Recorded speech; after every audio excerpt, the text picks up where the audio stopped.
Fala, meu povo! Sejam todos muito bem-vindos a mais um episódio aqui do Talk 77, o programa do Clube 77 aqui no YouTube, para a gente poder conversar sobre bons livros. Eu sou Eduardo, fundador do Clube 77, e hoje estamos num cenário um pouco diferente, um pouco adaptado, estamos de mudança, estamos aí transicionando para um novo tempo. Lá no Instagram, a gente vai estar conversando com vocês, então eu separei aqui um pedaço do que ainda não foi mudado para poder gravar esse vídeo aqui para vocês. Estou aqui sozinho, normalmente tem um convidado aqui comigo, mas eu resolvi nesse ano de 2024, se eu não tenho ninguém que lê um determinado livro comigo eu quero gravar, virei aqui e gravarei sozinho para conseguir comentar os bons livros que eu estou me deparando aí ao longo da minha caminhada de leitura. Fechou? Antes da gente começar, né, quero falar aqui de qual livro que vamos ler hoje. Você leu aqui, você viu na thumb, você leu aqui na legenda. O livro do John Mark Comer, que é o livro Elimine a Pressa Definitivamente. É um livraço. Eu recebi a indicação de uma pessoa que eu admiro bastante. Li ele agora nas férias e realmente foi muito importante para mim. Tirei muitos aprendizados esse que iremos comentar aqui neste vídeo. Antes de começar, peço para que você deixe aí o seu gostei, envie para algum amigo, envie no grupo da família no WhatsApp. Isso é importante para a gente, para que o nosso vídeo possa chegar cada vez em mais pessoas. Combinado? Então vamos começar aqui, meu povo, falando um pouquinho sobre o livro em si, né? Quero apresentar esse livro para vocês. O livro, o título ele é muito sugestivo, realmente da gente eliminar a pressa definitivamente. Mas a ideia central do autor é justamente que o mundo está muito cansado, o mundo está muito corrido, o mundo está muito agitado e a gente precisa desacelerar. Não fomos feitos para viver nesse modus operandi, e ele vai falando, vai entrando cada vez mais profundamente nesse assunto.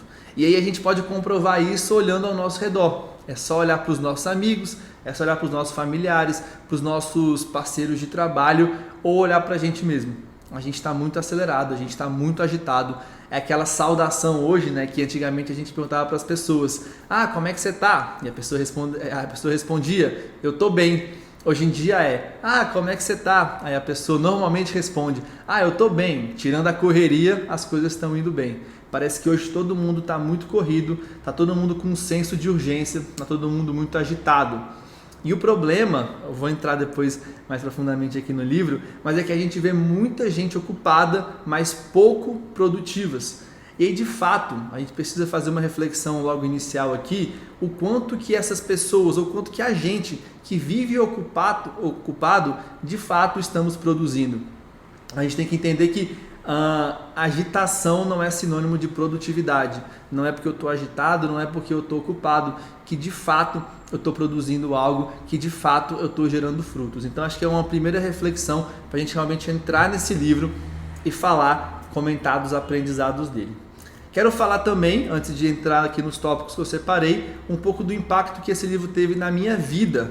Como eu falei, eu li ele nas férias e foi muito bacana porque calhou com esse tempo de férias, de descanso, de também desacelerar um pouco e ler esse livro. E aí eu volto das férias agora realmente com várias chaves viradas, com vários ajustes que eu fiz na minha rotina para conseguir aí desacelerar. Eu ano passado parei no hospital por conta de burnout, excesso de trabalho, trabalhando demais, querendo fazer mais do que eu precisava e eu achava que eu conseguia lidar. Parei no hospital, fiquei 3 semanas de molho. Quem é do clube lembra dessa fase, se eu não me engano foi ali no meio do ano passado. Então, ler esse livro passou um filme na minha cabeça e eu comprovei realmente muitas das coisas que esse autor fala que são prejudiciais, que era aquilo que eu estava vivendo lá na minha vida.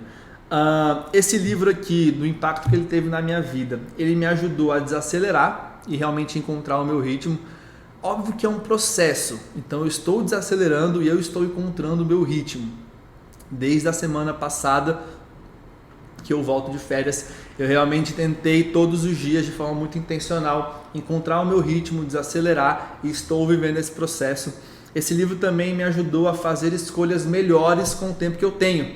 A gente vai ver que em um dos tópicos que eu separei, que a quantidade de tempo não é o problema. Então esse livro ele me ajudou muito a realmente fazer escolhas mais corretas e usar o meu tempo da melhor maneira possível, e também me ajudou a conseguir apreciar o caminho, e a gente vai conversar sobre cada um desses tópicos aqui no nosso vídeo de hoje. Combinado, meu povo? Então vamos lá. Eu separei, se eu não me engano, 5 ou 6 tópicos aqui. A gente vai entrar, eu separei um trecho do autor, a gente vai abrir aspas aqui para ele, e aí naturalmente, em cima disso, eu vou estar trazendo algum comentário, alguma reflexão para você que realmente possa fazer sentido. Então o nosso primeiro assunto aqui, que eu quero comentar, eu já quero abrir aspas para o que o autor escreve aqui no livro. Abre aspas, ele diz o seguinte: você já se pegou pensando se um dia vai acordar em seu leito de morte com a sensação incômoda de que, de alguma forma, em meio a toda essa pressa, ocupação e atividade frenética, deixou as coisas importantes passarem? Fecha aspas. Essa daqui talvez seja o trecho mais impactante para mim ao longo desse livro, porque me fez refletir sobre muitas coisas. E aí eu quero também trazer para você a reflexão que eu tive. Eu quero que você, enfim, depois que você acompanhar esse vídeo inteiro, que você possa parar para refletir sobre a frase que eu vou adaptar, que eu estou passando para vocês, que eu refleti para mim, que é: se você tivesse hoje no seu leito de morte, quais foram as coisas importantes que você se arrependeria de ter deixado de lado devido a toda a pressa, ocupação e atividade frenética? Pare, reflita e analise sobre isso. O que é importante em sua vida que está sendo deixado de lado por aquilo que parece urgente? Na verdade, por aquilo que tem uma aparência de urgência. Porque grande parte das coisas que a gente vê como urgente, de fato, elas não são.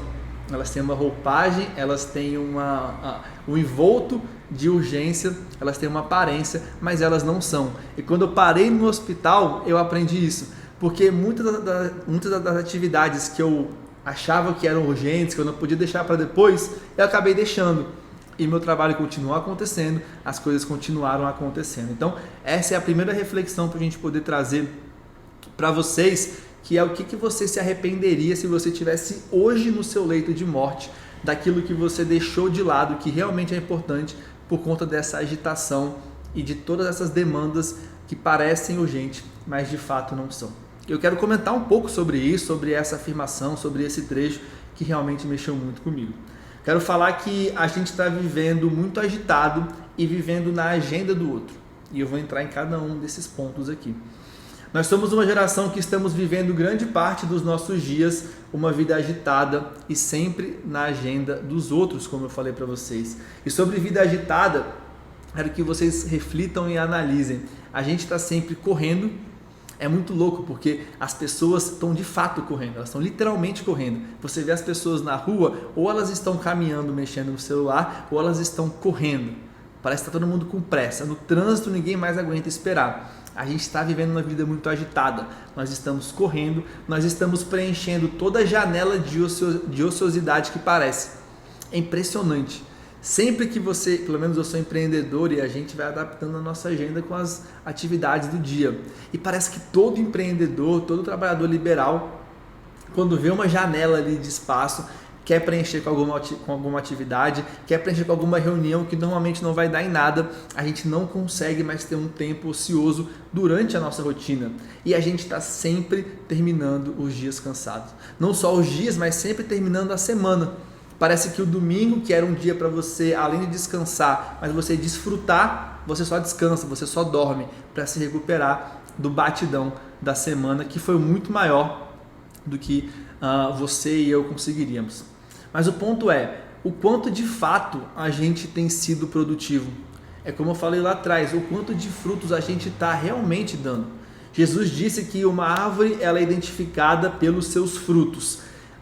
Então o ponto aqui, meu povo, é que você conhece alguém pelo fruto que dá e não pela quantidade de atividade que faz. A gente não vai, a nossa métrica não deve ser o quanto de atividade que eu estou fazendo, o quanto de ocupação que eu estou colocando na minha vida. A métrica deveria ser o quanto de fruto que eu de fato estou gerando com aquilo que eu me propus a fazer. E o problema é que um dos grandes paradoxos de quem vive com Deus é que muitas vezes para produzir mais você precisa estar menos agitado.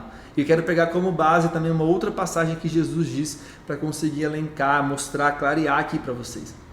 Jesus fala o seguinte: sim, eu sou a videira, vocês são os ramos. Quem permanece em mim e eu nele produz muito fruto, pois sem mim vocês não podem fazer coisa alguma. Então quero ler de novo essa frase do meio aqui. Quem permanece em mim e eu nele produz muito fruto.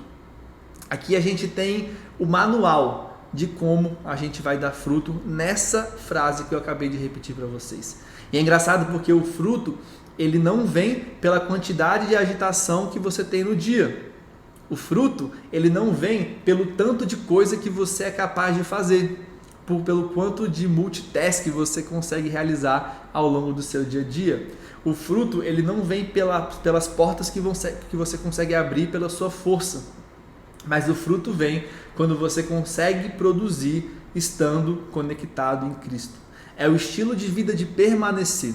O autor chama esse estilo de vida, que vem dessa passagem, de permaneçam em mim e vocês darão muito frutos, que é um estilo de vida de permanecer. Que esse é o estilo de vida que vai fazer com que a gente realmente dê frutos. Então, quero trazer mais uma reflexão para vocês, que é a seguinte: a agitação te leva para muitas direções. Cristo te leva para a direção correta. Pensa no dia a dia. Pensa quando você vive agitado, quando você está de lá para cá o tempo inteiro. Parece que você está correndo para todos os lados, você se cansa e parece que você chega no final do dia e você não saiu do lugar. Eu joguei bola há muito tempo e a gente tem um termo que a gente usa no futebol, que é o famoso correr errado. Então no esporte a gente tem isso dentro do futebol, que é aquele jogador que, cara, chega no final do jogo, ele correu muitos quilômetros, ele está fadigado, mas ele não produziu nada de fato. É o famoso correr errado. E durante o nosso cotidiano, muita gente está vivendo isso. Quando você vive agitado, você vive correndo errado, de um lado para o outro. Mas quando você vive nesse estilo de permanecer em Cristo, você vai sempre sendo direcionado na direção correta. Outra reflexão é que a agitação te leva a múltiplas tarefas. Cristo te direciona para a única tarefa que importa naquele momento. Às vezes, meu povo, é uma tarefa específica que a gente tem que realizar e cumprir naquele dia, que aquilo realmente de fato é importante. E quando a gente é pautado pela agitação, pautado pela correria, a gente está fazendo um monte de atividades que normalmente não dão os frutos que a gente espera. Mas quando a gente tem esse estilo de vida de permaneçam na videira, a gente é direcionado para fazer aquela tarefa correta. Em um estilo de vida agitado, seu guia são diversas vozes do mundo.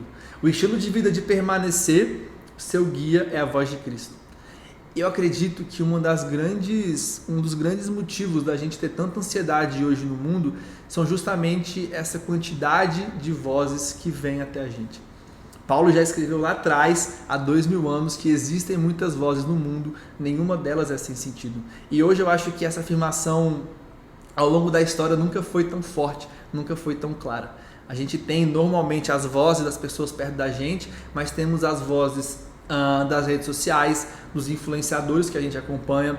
As vozes, muitas vezes, dentro de você, é aquela voz da inveja, que ela vem dentro de você e você sai do seu caminho, sai do seu rumo que você deveria seguir, porque você viu fulano fazendo algo que deu certo e você muda o seu caminho. Quando a gente vive agitado, a gente está sempre sendo pautado por essas vozes, as vozes das pessoas, da rede social, da comparação, da inveja, mas quando a gente tem esse estilo de vida de permanecer em Cristo, a única voz que vai guiar a gente é a voz de Cristo. E como eu falei aqui, no começo desse tópico, estamos vivendo muito agitados e também estamos vivendo muito na agenda dos outros. E eu acho que esse é um ponto crucial que muita gente não para refletir.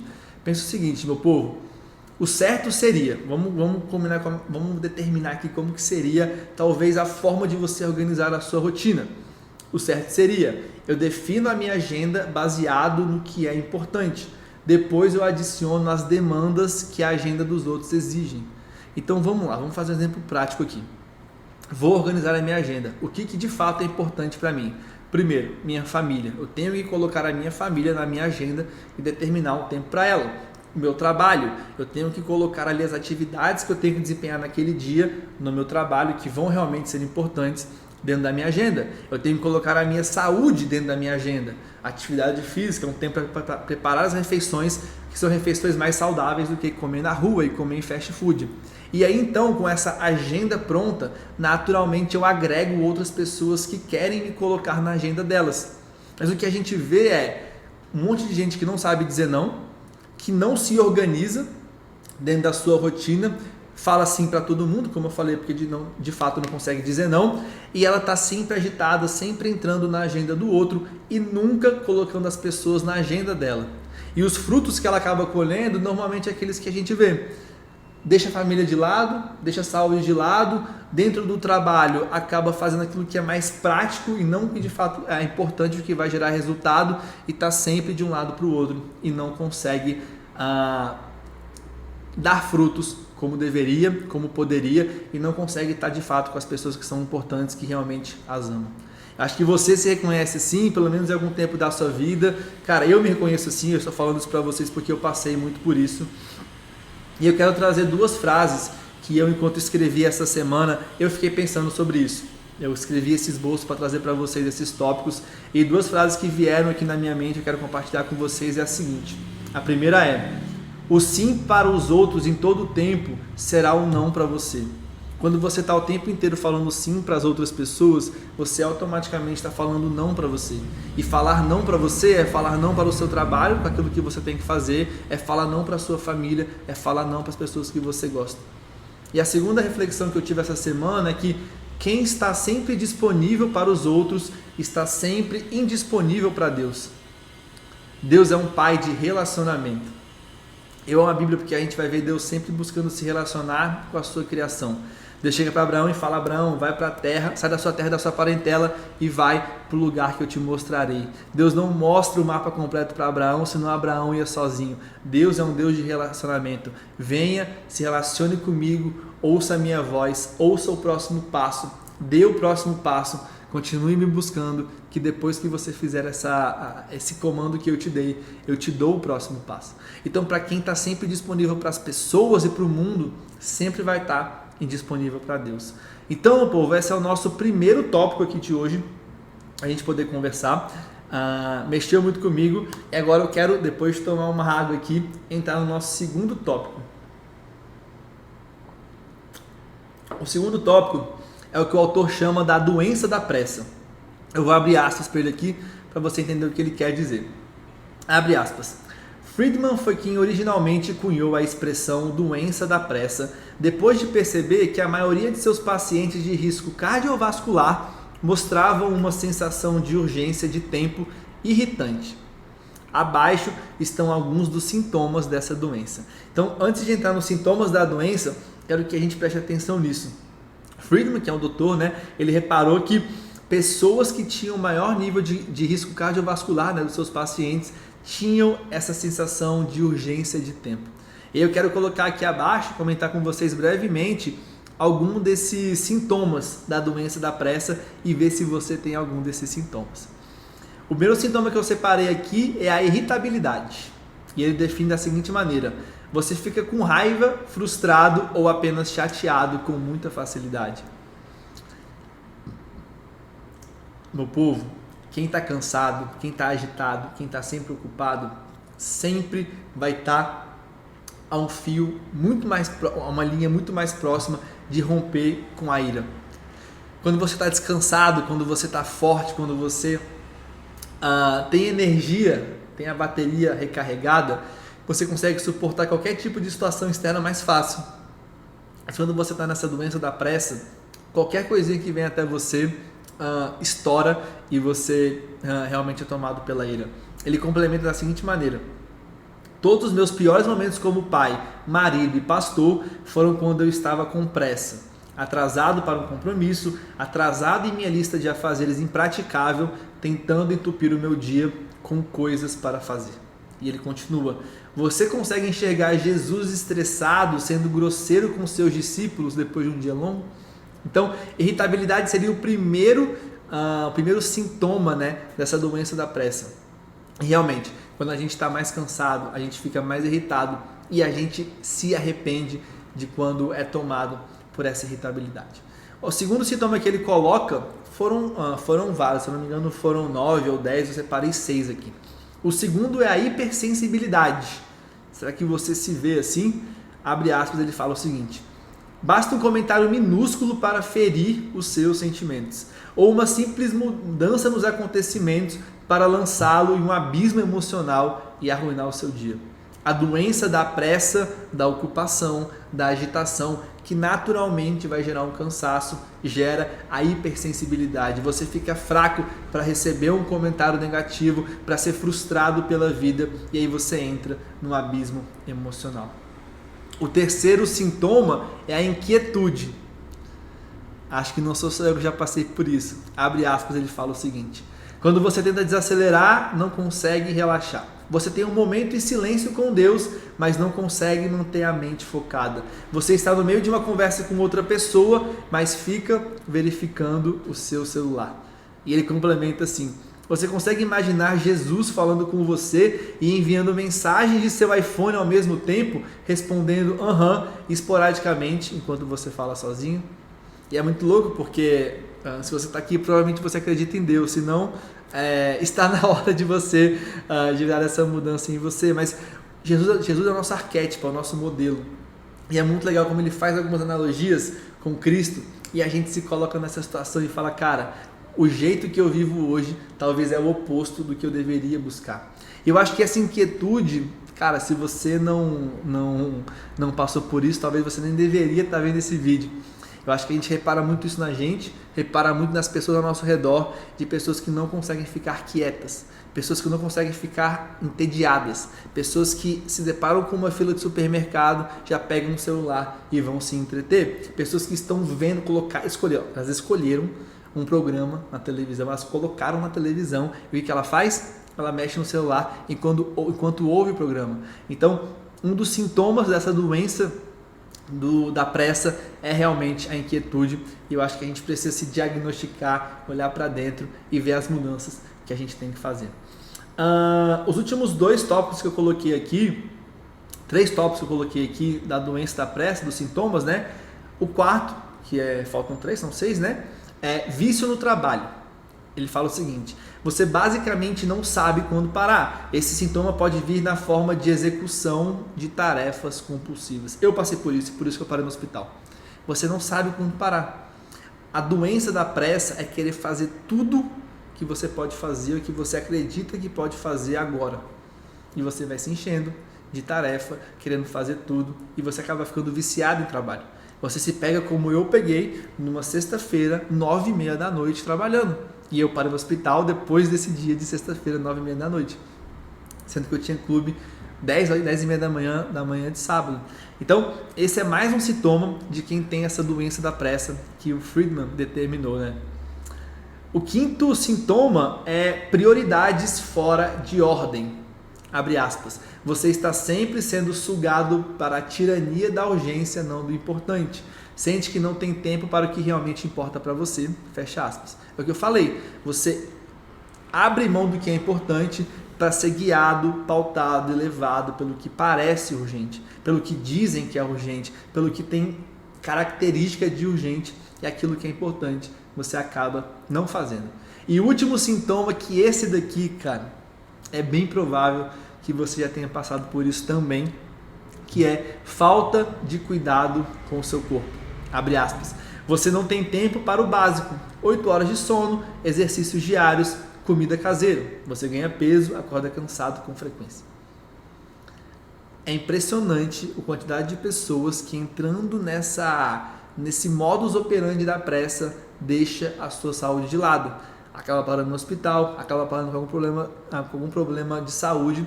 Então, esses são os sintomas aí que ele coloca dessa doença da pressa.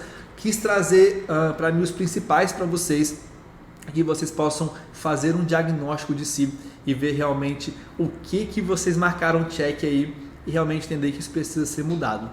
Fechou, meu povo? Vamos aqui para o nosso terceiro assunto, onde o autor apresenta de que a solução não é ter mais tempo.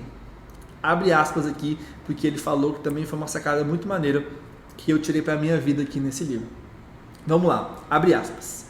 Vamos supor que Deus alterasse a estrutura do universo e desse mais 10 horas para nós. O que provavelmente faríamos com elas? Preencheríamos com mais coisas ainda e então ficaríamos ainda mais cansados, esgotados desgastados emocional e espiritualmente. A solução para uma vida ocupada não é mais tempo, mas sim desacelerar e simplificar nossa vida em torno do que importa de verdade.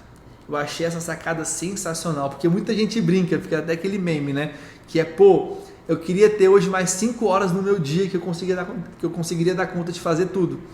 E realmente a gente para analisar, se Deus chegasse e mudasse a estrutura do universo e das horas, e a gente tivesse mais 10 horas de fato, como foi o exemplo aqui, a gente ia acabar ficando mais cansado. A gente não ia tirar esse tempo para descansar. A gente ia tirar esse tempo para colocar mais atividades. Talvez você tenha uma vontade aí, um hobby de começar a cantar. Você ia pegar e colocar uma aula de canto. A gente ia começar a entupir a nossa agenda com mais coisas e acabar pior do que nós já estamos. Então, eu quero trazer essa reflexão e comentar, né, em cima do que o autor falou, de que realmente a gente tem tempo. As 24 horas elas são suficientes, só que a gente não sabe usar o nosso tempo. Eu vejo isso no clube, né, aqui no Clube 77, no meu clube do livro.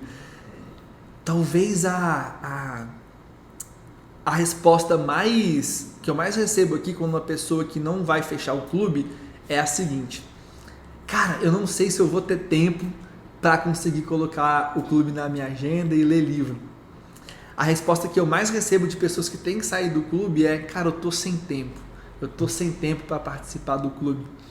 Em contrapartida, a pessoa que menos faltou no clube em 2023 foi uma mulher que é mãe solteira, trabalha 8 horas por dia e mora a quase 20 quilômetros aqui de onde acontecem as nossas reuniões, os nossos encontros. A gente tem tempo. Você tem tempo. As pessoas que entraram no clube e saíram porque falaram que não tem tempo, elas têm tempo.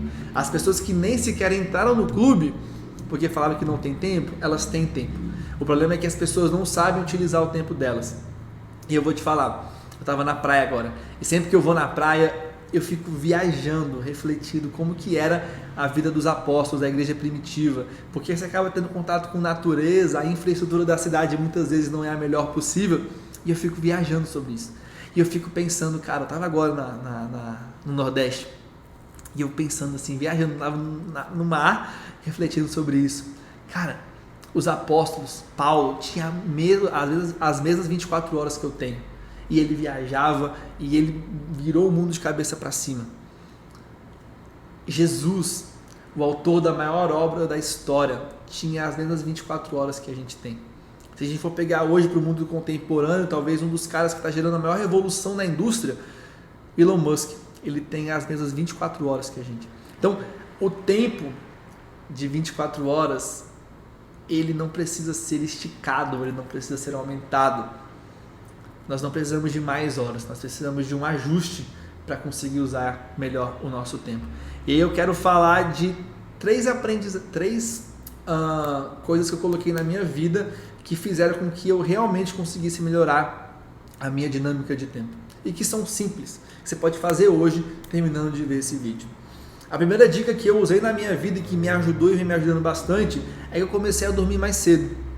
A gente fala que não tem tempo porque a gente perde muito tempo, por outros motivos também, mas principalmente a gente perde muito tempo à noite com atividades sem sentido.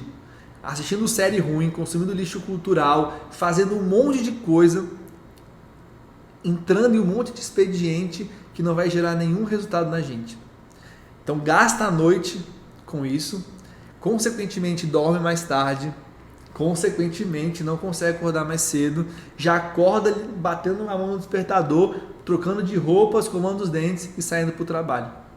Então o que eu fiz? Eu comecei a dormir 2 horas mais cedo. Eu dormia por volta de meia-noite, agora quando é 10 horas já começo a me preparar para dormir.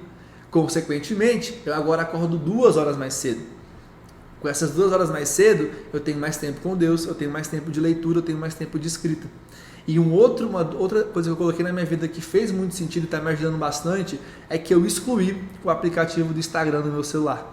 E é muito louco, porque eu trabalho com a rede social. Isso daqui é uma rede social. Eu vendo, quase que 100% das minhas vendas são feitas via Instagram. Mas eu excluí meu aplicativo. E eu só baixo ele quando eu tenho que postar alguma coisa ou responder alguém. E é impressionante o tanto de tempo que você ganha quando você não tem um aplicativo no seu celular. São aqueles 5 minutinhos ali de uma atividade e outra, 15 minutos que você tem ali numa fila, que você consegue fazer algo que de fato é produtivo. Então, isso eu mudei na minha vida, isso fez muito sentido e deixo essa dica aí para vocês.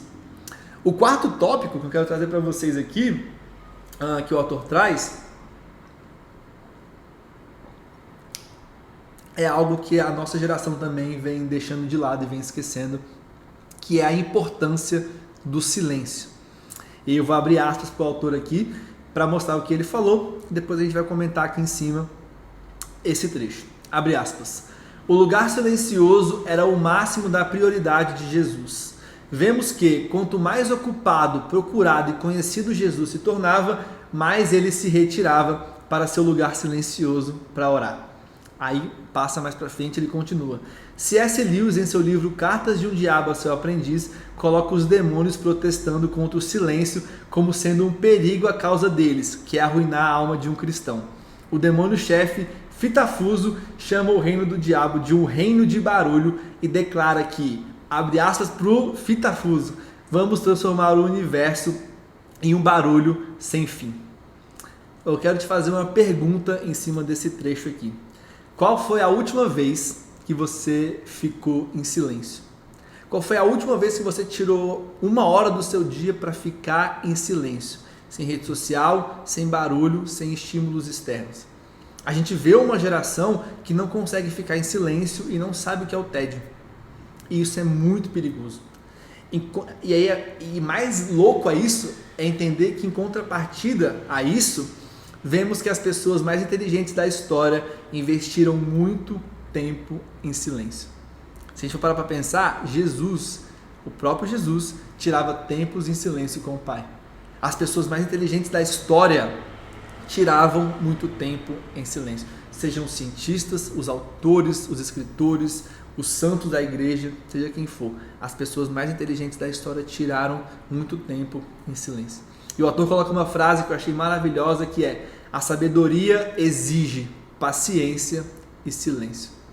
E a nossa geração não tem paciência e também não busca o silêncio. Naturalmente, é uma geração que não vai conseguir alcançar a sabedoria. Eu tenho um clube da Bíblia e uma das indagações que eu recebo aqui dentro do clube da Bíblia é: eu não consigo ouvir a Deus. Eu oro, mas eu não ouço nada. E a resposta que eu dou é praticamente a mesma. Deus está sempre falando, mas pode ser que você não esteja ouvindo porque o barulho de fora está muito alto. Deus não vai gritar. Deus é um gentleman. Ele vai sussurrar no seu ouvido. O Espírito Santo vai falar dentro de você. E se você tiver com muito estímulo de fora, tiver com muita voz de fora, você não vai conseguir acessar a única voz que importa. Então não é Deus que não está falando, é você que está com muito estímulo, com muitas vozes de fora e não está conseguindo ouvir. E eu quero falar sobre, para fechar, esse aprendizado, para que a gente busque momentos em silêncio. O que eu faço, eu já fazia isso, mas eu fazia em outros períodos do dia, mas o que eu estou fazendo hoje em 2024 é que essas 2 horas que eu durmo mais cedo e naturalmente eu acordo mais cedo, são 2 horas em silêncio. Sem celular, sem qualquer tipo de estímulo, sem celular, sem notebook, sem nada. É um tempo com Deus, é um tempo de oração, é o tempo de ler a Bíblia, é o tempo de simplesmente pegar o meu café e ficar em silêncio. Talvez eu escute a voz de Deus me dando uma direção, talvez eu não escute nada, talvez eu consiga simplesmente colocar meus pensamentos para fora, talvez eu pegue um bloco de notas e eu escreva meus pensamentos para conseguir esvaziar e organizar eles. 2 horas em silêncio. É impressionante como que seu dia começa melhor e como que você vai sendo transformado ao longo de cada dia. E a reflexão é que se o próprio Jesus tirava esse tempo em silêncio com o Pai, a gente também precisa. Para fechar e falar sobre o silêncio, quero que vocês reflitam um pouco da importância que ele tem nas mudanças que vêm sendo geradas no mundo. É no silêncio aonde nasceram as maiores obras. Aqui tem vários livros, não todos que a gente está de mudança, mas pense nas maiores obras da humanidade, nos livros que foram escritos há séculos, há décadas e até hoje estão aí influenciando gerações. Eles foram escritos, foram gerados, foram concebidos no silêncio. Pensa as maiores empresas do mundo. As ideias das maiores empresas muitas vezes nasceram de um lugar silencioso e alguém que teve um estalo, uma ideia. Quando você está sempre em contato com muitas vozes, você vai acabar indo para o senso comum. As ideias mais disruptivas da história, principalmente essa história moderna que a gente tem aqui, vamos lá, pós-bolha das .com, que a gente pega a Apple e essas empresas que a gente vem tendo hoje de disrupção, elas num primeiro momento parecem uma loucura, parecem que não vão dar certo. E normalmente é o empreendedor heróico que tem uma ideia sozinho, em silêncio, e fala, cara, eu não vou no senso comum, eu tive essa ideia, eu tive essa visão, e eu vou para cima, e eu vou fazer isso aqui dar certo. Então as maiores ideias disruptivas nascem de uma pessoa, nascem do silêncio, nascem do secreto. As maiores ideias nascem do silêncio, nascem do secreto. É no silêncio aonde nasce o relacionamento com Deus, e dali você escuta um direcionamento que você precisa para a sua vida. Um outro ponto, nosso penúltimo ponto que eu quero trazer aqui, é a importância do descanso. E o autor ele traz aqui o real significado do sabático, né? O dia sabático. E abre aspas, ele fala o seguinte: o sabático é simplesmente um dia para parar de trabalhar, parar de querer, parar de se preocupar, apenas parar. Jesus disse que o sábado foi feito por causa do homem e não o homem por causa do sábado. O sábado foi feito por nossa causa, foi criado, desenvolvido pelo próprio Deus para nós. O sábado é um presente dado pelo Criador, a sua criação, para receber com gratidão. E ele continua: Deus descansou no sétimo dia e ao fazê-lo, ele construiu um ritmo no DNA da criação. Quando lutamos contra esse ritmo de trabalho, nadamos contra a correnteza. E aí ele termina, para dar um direcionamento claro. Se você é novo no sabático, uma pergunta para moldar as suas práticas é: o que eu poderia fazer durante um dia inteiro que preencheria minha alma com uma alegria profunda? Essa pergunta é ótima, então quero que você responda essa pergunta para que você possa ter uma direção do que fazer no seu dia de descanso. O que você poderia fazer durante um dia inteiro que preencheria sua alma com uma alegria profunda? Eu vou dar um exemplo meu. E a gente tem que quebrar um pouco essa visão que muita gente tem. Descansar não é dormir o dia inteiro, não é ver Netflix o dia inteiro, não é ficar consumindo lixo cultural o dia inteiro. Descansar é fazer aquilo que você sente uma alegria profunda e que você faria aquilo durante o dia inteiro de graça. Sabe algo que me descansa? Escrever. Eu amo escrever, eu amo ler, só que são leituras que vão me descansar mais. Eu gosto de caminhar ao ar livre. Então, o que você poderia responder para essa pergunta? É isso que vai acabar te descansando. Como eu falei, o sabático não é um dia para você dormir o dia inteiro, ficar consumindo Netflix. O sabático também não é um dia que você vai resolver aquilo que você não conseguiu resolver na semana, e não é um dia para você se preocupar. O sabático é um dia onde você coloca as atividades de lado, a preocupação de lado. É o dia de descanso onde você volta para o Éden, para aquele tempo onde era só Deus, onde era Adão e Deus. Adão e Deus. É você voltar para o Éden, tirar as preocupações e falar, cara, hoje eu vou descansar. E ter o descanso como um estilo de vida. Não é simplesmente um dia específico e você ficar 6 dias correndo desesperado e agitado. Não dá para você viver um sabático bom, um dia de descanso bom, se você não consegue ao longo dos outros dias ir desacelerando e encontrando o seu ritmo. A ideia é que você ajuste o seu ritmo, que você vai descansando, e você vai desacelerando e naturalmente você tem um dia de descanso no domingo, né? No domingo que é o último dia da semana. E agora, para fechar, eu acho que essa daqui é um aprendizado muito bacana. Eu fiz na minha vida essa reflexão aqui. Eu quero passar para vocês, para que vocês possam fazer também o que o autor fala aí na rotina que vocês vão ter no dia a dia de vocês. Esse sexto assunto a gente poderia chamar de como seria o dia ideal na sua vida. O que o autor fala é o seguinte, abre aspas: no mundo do desenvolvimento pessoal, tem se falado muito sobre a ideia da programação fixa. Basicamente, você escreve como seria um dia, uma semana ou um mês ideal. Começa por todas as suas prioridades. Se você é seguidor de Jesus, inicia pelas disciplinas espirituais. Em seguida, sono, exercício físico, trabalho, leitura e diversão. E dentro do possível, você se atém ao que escreveu.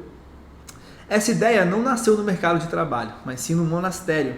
As ordens monásticas tinham um conjunto de práticas para organizar a vida em comunidade com base no caminho de Jesus. Era uma forma de impedir ser sugado pela pressão, ocupação, barulho e distrações da vida normal. E aí a reflexão que eu quero que vocês façam aí, essa atividade, esse exercício, que é: como seria o dia ideal na sua vida? E aí o dia ideal é, primeiro, você tem que definir o seguinte: o que é importante? Dentro do meu trabalho, quais são as atividades que realmente são importantes? No mundo do crescimento pessoal tem aquela lei de Pareto, né, do 80-20. Quais são as atividades que vão gerar mais resultado naquilo que eu estou fazendo? O que de fato é importante? Dentro dessa rotina ideal, cara, aonde que eu vou encaixar o tempo com a minha família? Aonde que eu vou encaixar o meu tempo com Deus? Aonde que eu vou encaixar o meu tempo de leitura?